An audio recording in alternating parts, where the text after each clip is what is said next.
It's Brian Preston, the money guy. Let's kind of talk about this. We did, and I'm so excited. This is the first year we did it, and this is going to become an annual tradition. Yep. We did a money guy wealth survey. Because here's the thing. I love Millionaire Next Door. I love Chris Hogan's Everyday Millionaires. Yep. And I hear these guys, because Millionaire Next Door, Everyday Millionaires, they do these huge surveys, and I'm like, this is awesome. But the only problem is these things only happen every 10, 15, 20 years that they get a book where they're doing these huge surveys. Every year, every day, we're working with successful people. Why don't we do an annual survey of our clients? Because they all have a lot in common. Many of them save. Yep. We require saving behavior. We also require you have assets at a certain level. So, you've mastered deferred gratification to some extent. You've been able to build wealth up to this point. Well, because they're at the top of the abundance cycle. We talk about, you guys know, you come here, we give you free information so that you learn, apply, and grow, but you will reach a level of success that this thing gets so big and complicated that you will remember who planted the original seeds, and you want to make the abundance cycle come full circle, and you come back to us. That's when you become a client. Now you get to even play a bigger part because you're going to contribute to our annual wealth survey. And this is what we find. Because remember what I told you. I kind of thought that millionaires came from money. Meaning probably mommy and daddy hooked them up. Or they took advantage of someone to get there. Took advantage of something. By the way, that's the other thing. It's not a zero-sum game. This pizza pie, this pizza is expanding. It is getting bigger and bigger, and I love that because you don't have to necessarily hurt somebody for you to benefit through the process. Right. So let's talk about this. Do millionaires inherit their wealth? Again, coming from humble beginnings, this is something that I would have assumed. The answer is yeah. Like if I want to be wealthy, I've got to be born a Rockefeller or a Vanderbilt. Like I have to have the right last name in order to have wealth one day. And the answer is surprising. But by the way, we did our own wealth survey. I could not believe how close our data points tied to the Millionaire Next Door, Chris Hogan's Everyday Millionaires. It's almost, I couldn't believe it. I mean, when the data came in, it showed me that there is something to this, no matter what we're facing, what decade you're in. These stats, we probably can look at this a decade from now, and it's going to be very similar. So here's what I found out. 77% of our wealthy clients that responded to the Money Guy Wealth Survey didn't receive a dime. Didn't inherit anything. No, everything they've done has been built on their own, first generation, nouveau riche. So that ties in nicely to a lot of the stats out there. Here's the other part. If you just expanded it and say, okay, how many of the clients actually got something over $100,000? Because that's the part where you say, okay, that money that can give them a jump start. It's 11%. 11%. So that means the other 89%, the majority of their success was kind of their creation. That's a pretty powerful. Don't use that as a limiting belief. Use that as something that opens up your feeling that I can do this. Yep. Go empower yourself to make the best version of your potential. Love it. So next thing, because this is something I talk to people about all the time, because I just mentioned the word limiting beliefs. This tells you because I talk to my family members about this too, is I was like, why do you have to put it, look, I've been to some counseling. I've been married for 20-something years. One of the first things they'll tell you if you ever go through counseling on relationships or anything is, what's that inner voice telling you? What is your inner voice kind of whispering in your ear as to what's going on in your life? And if it's negative, it's kind of a self-fulfilling prophecy. But if you can flip the script and turn that voice in your head into an optimistic, glass half full instead of glass half empty, it's going to open up a lot more opportunities. So that leads itself to the question of, are our clients that filled out the Money Guy Wealth Survey, are they optimists or would they consider themselves pessimists? And what we found was 81% of the respondents said they were optimists. Now, I think it's so beautiful because Dave talks about this all the time. He says, when it comes to personal finance, 20% of it is the mathematics of figuring stuff out. But 80% of personal finance is behavior. And one of the things that drives our behavior most often is our mindset. So if you can, just like you said, control that inner voice, and instead of thinking about, I don't have this, or I didn't have this opportunity, or I don't make this much money, or I can't save this much money.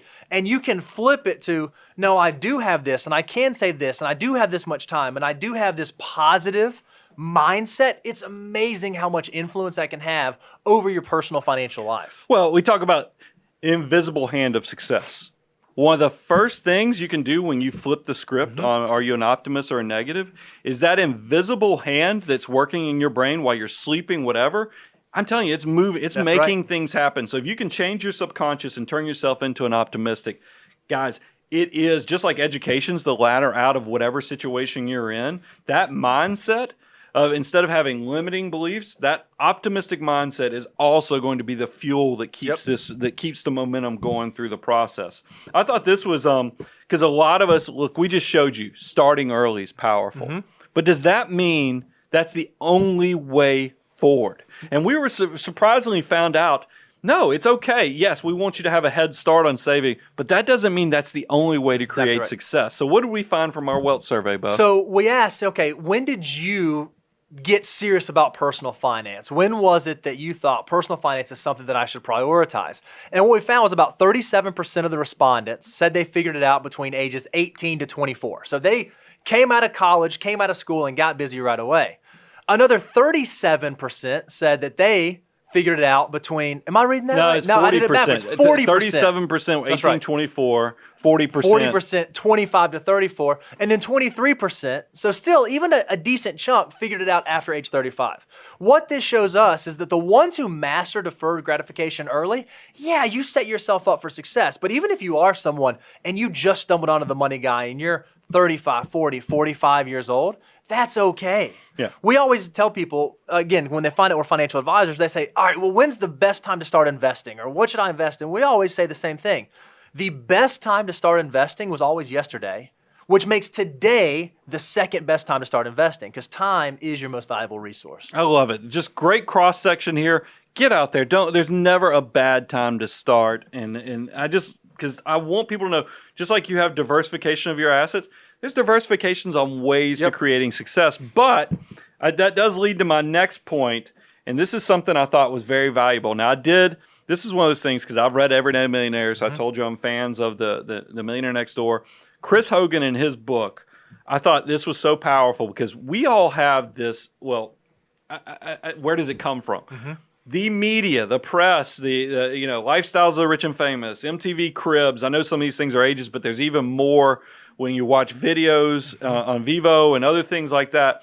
We get this false sense because you find out somebody invented YouTube or something and they became a billionaire within 2 years of starting their company.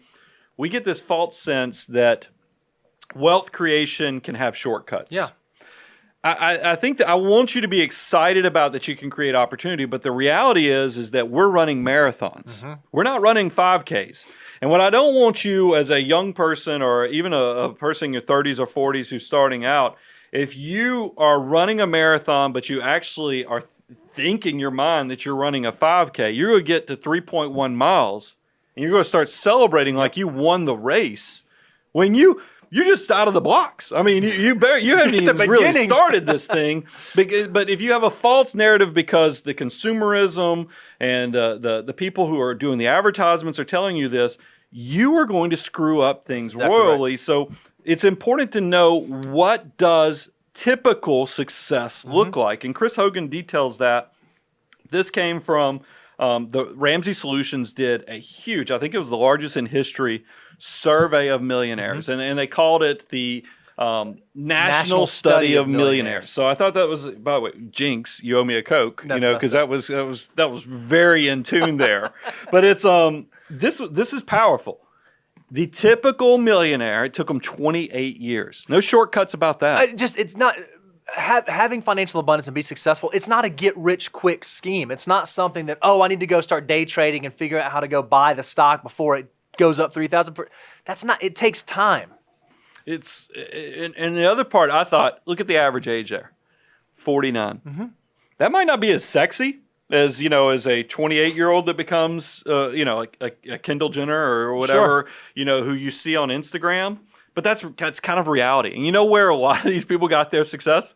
Their 401k. 401k. So I mean, it's important for you to have the right visual of your head of what the goal is, so that you don't get distracted by all the things that are going to come your way. Because wealth creation is surprisingly simple, but there's a gazillion. It doesn't mean it's easy, because there's so many distractions, there's so many consumerisms, there's so many limiting beliefs that if you're not careful, it will mess you up. So the thing you have to ask yourself is, what do I believe about money? Where do those beliefs come from? And then once you kind of figure that out, go say, okay, is that founded? Do I have to, in order to be wealthy, do I have to go become a real estate tycoon? In order to be wealthy, do I have to be the CEO of a major corporation? In order to be wealthy, do I have to do any of these things? Most likely the answer is no. And once you figure that out, and you figure out that it's really about just consistency over time, it is absolutely liberating.